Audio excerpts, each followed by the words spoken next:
koji čim vidite znate da sam ga kupio u Sloveniji. Nema tu harmonike, moderni ljudi, čovječe, pokupili se od Talijana, alo?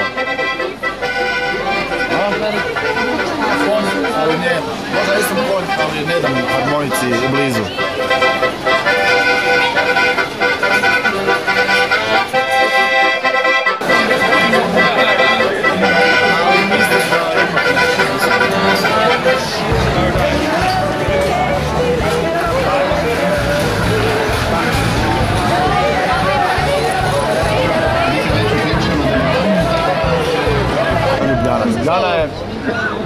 Da, stvarno. Kako se zove rijeka u Ljubljani, nije bitno koliko je bitno da tu gdje ona protiče, zapravo je glavno okupljalište mladih i manje mladih Slovenaca, i zapravo ja ću reći ex-Jugoslovena.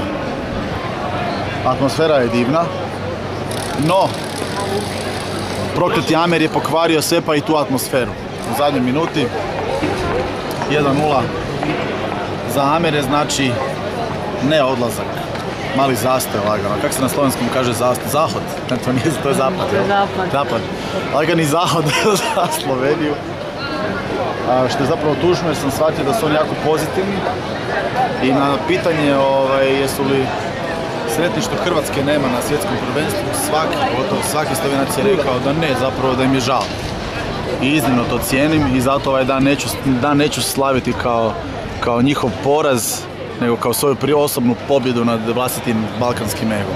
Nadam se da sam bio dovoljno slikovit. Pozdrav od ekipe jutarnjeg šova iz predivne Ljubljane, centra. Evo, pogledajte.